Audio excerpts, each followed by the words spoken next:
Consciousness and brain. Does consciousness need a brain? Insights from Buddhism. Look up at the night sky. Vast, mysterious, awe-inspiring. The universe within us is no less profound. We experience the world through our senses, through thoughts, emotions, memories. Constant stream of experience. But what is the nature of the awareness that perceives all of this? What is consciousness? Is it solely a product of the intricate workings of our brains, a fleeting byproduct of electrical impulses? Or is there something more, a deeper dimension to awareness that transcends the physical? For millennia, philosophers and spiritual traditions have pondered these questions. Buddhism offers a unique and ancient perspective on this enduring mystery, a perspective that challenges our conventional understanding of the mind and its relationship to the world around us. Chapter 1. Understanding Consciousness in Buddhism. Part 1. The building blocks of experience. The 5 aggregates. Western thought frequently links consciousness with brain activity. The brain, a complex organ, is seen as the source of awareness. Buddhism offers a different framework. Instead of a singular fixed self, Buddhism describes our experience as a dynamic interplay of 5 aggregates, or khandhas. These aggregates, form, feeling, perception, mental formations, and consciousness, are not static entities, but processes, constantly in flux, arising and passing away moment by moment. The chariot analogy illustrates this well. A chariot is simply the collection of its parts: wheels, axle, frame, and so on. There's no independent chariot entity existing apart from these components. Similarly, what we conventionally call I or myself is a convenient designation for the collection of the 5 aggregates. There isn't a separate self outside of these interconnected, ever-changing processes. Form, the first aggregate, encompasses the physical body, including the brain and nervous system. Buddhism acknowledges the brain's essential role. It's the physical basis through which we interact with the world. However, the brain isn't the entirety of consciousness, but a vital condition for its arising. Feeling, the second aggregate, encompasses all sensations, pleasant, unpleasant, or neutral. It's important to differentiate feeling from perception. Perception recognizes and labels an object, while feeling is the affective response, the pleasantness, unpleasantness, or neutrality experienced in relation to that object. Perception, the third aggregate, is how we interpret sensory input. We make sense of the world around us by categorizing and labeling experiences. This process is shaped by past experiences, cultural conditioning, and individual biases. Perception works in conjunction with mental formations to construct our understanding of reality. Mental formations, the fourth aggregate, are the most dynamic. They include thoughts, emotions, intentions, volitional impulses, and all mental activities that shape our responses. For instance, seeing a snake, perception, might trigger fear, feeling, and the thought, "I need to move away," mental formation. These mental processes drive our actions and color our experience. Finally, consciousness, the fifth aggregate, is the awareness that experiences all of these. It's the knowing aspect of our being, the subjective experience of the other 4 aggregates. Consciousness isn't a thing, but a process, a constantly changing flow of awareness. In essence, The 5 aggregates offer a framework for understanding the components of experience, highlighting their interconnected and impermanent nature. Part 2. The interconnectedness of experience. Dependent origination. Dependent origination, pratityasamutpada, is a cornerstone of Buddhist philosophy. It explains that all phenomena arise dependently on other phenomena. Nothing exists in isolation. Everything is interwoven in a web of cause and effect. This applies directly to consciousness. Consciousness doesn't arise spontaneously or exist independently. It arises dependent on conditions. Much like a seed requires earth, water, sunlight, and other factors to sprout. The Buddha, in the Samyutta Nikaya, explained this dependence using the terms name and form, nama-rupa. Name refers to the 4 mental aggregates, and form refers to the physical aggregate. The 12 links of dependent origination provide a more detailed map of how suffering arises and how it can be overcome. This chain of cause and effect begins with ignorance and progresses through craving, clinging, becoming, and ultimately to birth, aging, sickness, death, and suffering. Understanding how ignorance fuels craving, which in turn strengthens clinging, is key to weakening the cycle of suffering. The Buddha used the analogy of a lute. The sound of a lute depends on the strings, the plectrum, and the player. Similarly, consciousness arises dependently on various factors. This understanding challenges the notion of a permanent, independent self. Dependent origination reveals the interconnectedness of all phenomena, including consciousness, and provides a path towards understanding and ultimately overcoming suffering. Part 3. The flow of consciousness. Rebirth. Rebirth in Buddhism is frequently misunderstood. It is not about a soul migrating from one body to another. That idea contradicts the fundamental Buddhist principle of non-self, anatta. There's no fixed, unchanging entity to transmigrate. Rebirth is the continuation of a process, a stream of consciousness conditioned by past actions, karma. Like a flame passed from one candle to another, consciousness continues from one life to the next, shaped by past actions and conditions without a fixed entity being transferred. This process is not a reward or punishment, but a natural consequence of actions within the law of karma. This isn't a deterministic system. It's a complex interplay of causes and conditions. Our present actions, thoughts, and intentions create the conditions for future experiences, influencing the nature of future lives. These actions create karmic imprints that shape future experiences. The Buddha's accounts of his past lives, as found in the Jataka tales, are not meant as literal biographies, but as teaching stories. They illustrate the principles of karma and rebirth, demonstrating how actions have consequences that extend across lifetimes. Rebirth is intricately linked to samsara, the cycle of birth, death, and rebirth, driven by ignorance, craving, and attachment. Buddhist practices aim to weaken these driving forces. The ultimate goal is liberation, nirvana, a state that transcends samsara and the limitations of conditioned existence. This liberation involves a profound shift in understanding the nature of consciousness.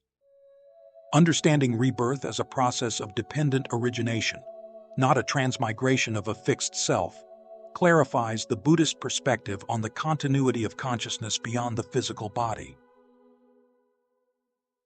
Chapter 2. Beyond the Physical Body. Part 1. The Luminous Mind. Buddhist texts often describe the mind as inherently luminous, radiant and pure.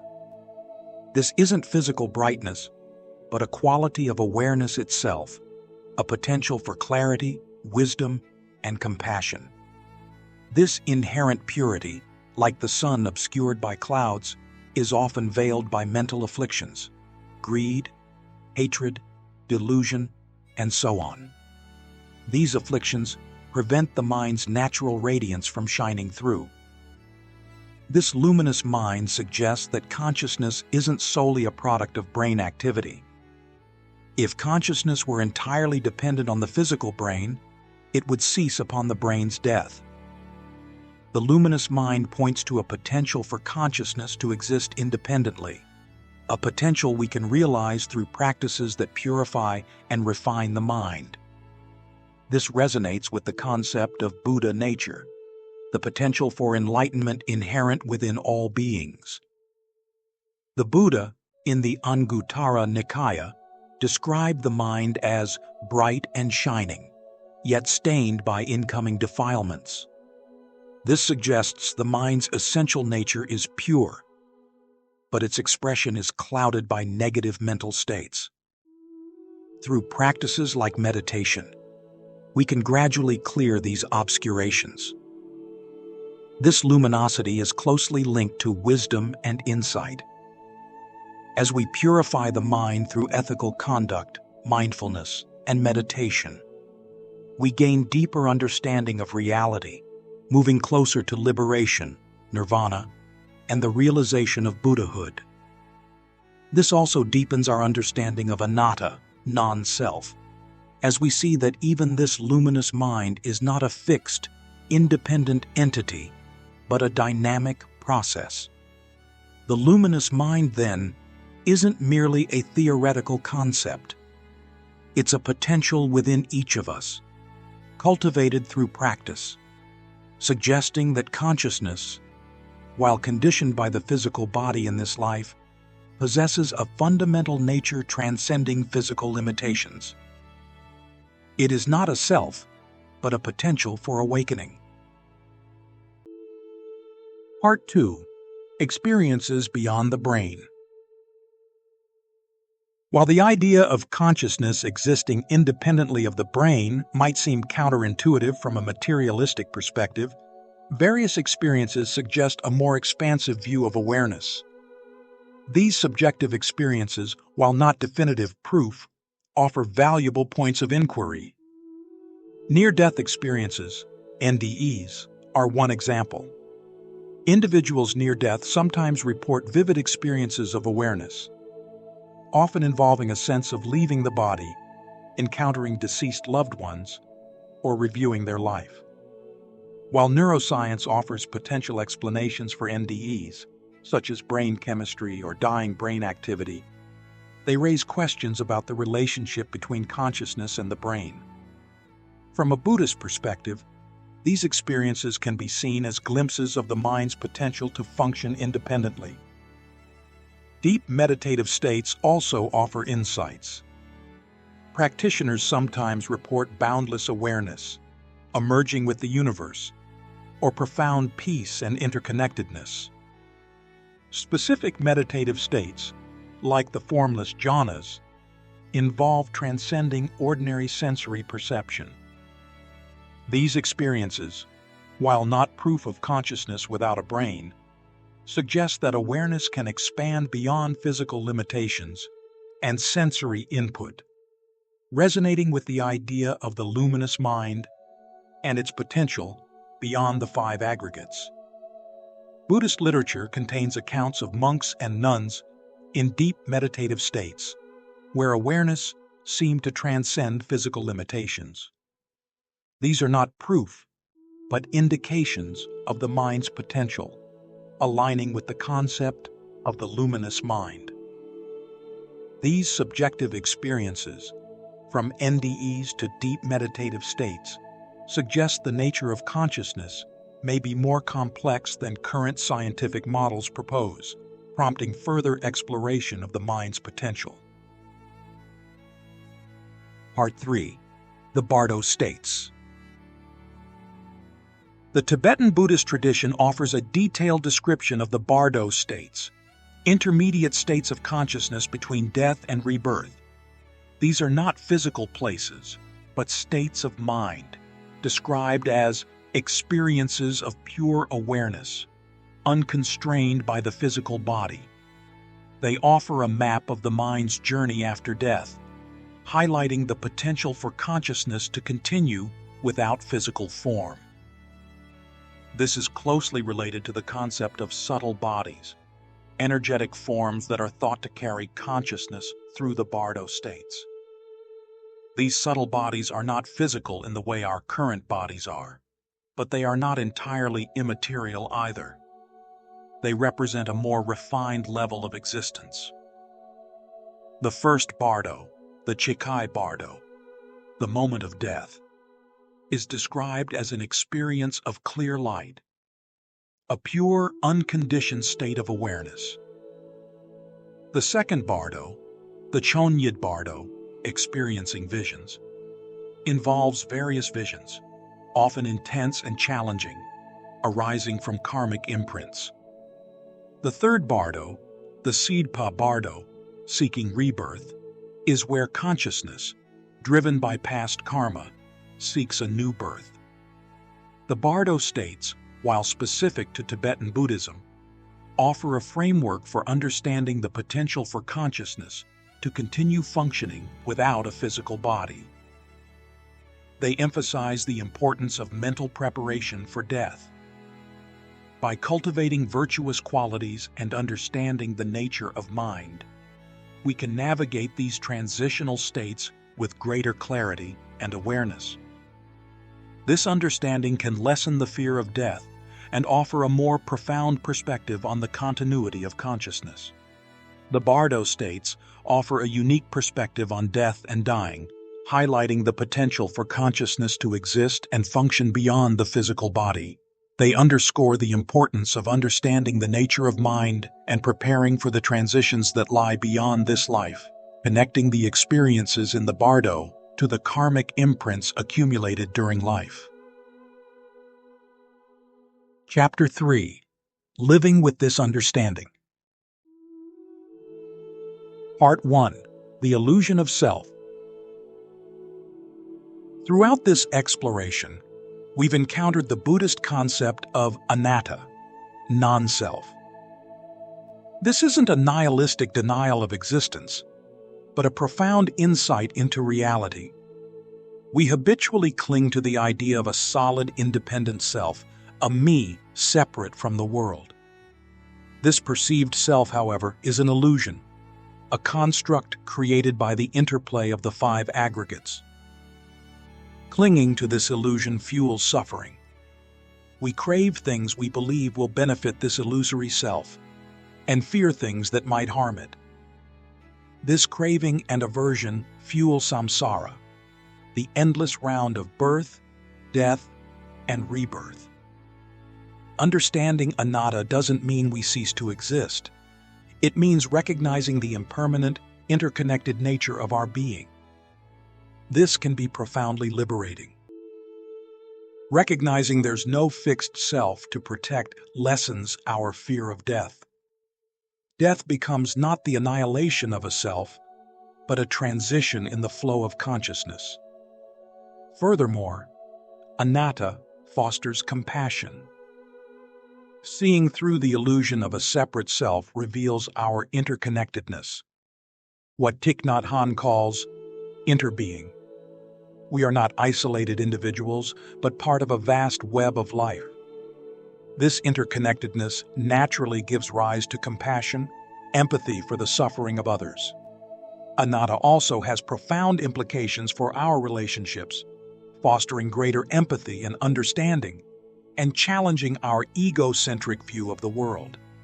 It impacts our sense of self-worth, shifting the focus from a fragile, separate self to a more expansive sense of belonging and interconnectedness. Our social interactions become less about self-promotion and more about genuine connection and mutual support. Part 2. Cultivating a peaceful mind. The Buddhist path offers practices for cultivating a peaceful mind.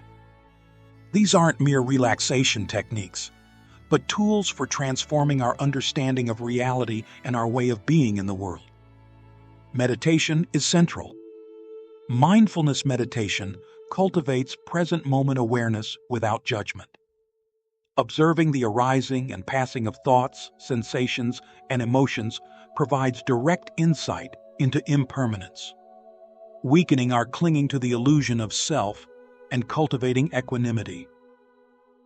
Other forms of meditation, like loving-kindness meditation, metta, cultivate positive mental states like compassion. These practices counteract negative mental states that obscure the mind's luminosity. Compassion itself plays a crucial role in liberation. By recognizing the suffering inherent in clinging to a separate self and extending that understanding to all beings, we weaken the grip of self-centeredness that fuels samsara. Compassion becomes a powerful force for breaking free from the cycle of suffering. Ethical conduct is also crucial. Acting with kindness, compassion, and integrity creates positive karmic imprints, shaping future experiences and supporting a peaceful mind by reducing inner conflict. Cultivating a peaceful mind requires consistent effort, but the benefits are profound. Greater peace, wisdom, and compassion, essential qualities for navigating the complexities of life. Part 3. The Unfolding Path: Living Wisdom and Compassion. The journey doesn't conclude with intellectual understanding. Rather, it blossoms into a way of being. It's a continuous unfolding, a deepening of comprehension, and a genuine embodiment of kindness and wisdom, the heart of the Dharma. The path isn't a checklist of rules to follow, but a lived experience, an integration of awareness, empathy, and a profound appreciation for our shared existence. This integration happens in the ordinary moments, in how we respond to emotions, interact with others, and engage with the world. Consider anger. Instead of reacting impulsively, we can pause, breathe, and observe the feeling arise and pass. This creates space, allowing us to respond with intention rather than reactivity. In relationships, principles of compassion and interconnectedness become our guide. Recognizing that others, like us, experience both joy and sorrow allows us to approach them with true empathy. Cultivating this sincere care forms the basis for more meaningful and harmonious interactions. Our relationship with the environment is equally significant. Seeing all beings as part of a vast web encourages us to live consciously, choosing actions that minimize harm and support the well-being of our planet. The path includes moments of doubt and difficulty. However, these become opportunities for growth when approached with mindfulness and self-compassion. We learn from errors, nurture resilience, and cultivate a deeper understanding of ourselves. The path is an invitation to embrace life fully, with its complexities and beauty. It encourages an exploration of our minds, transforming ordinary moments into opportunities for cultivating kindness, wisdom, and genuine connection with the world.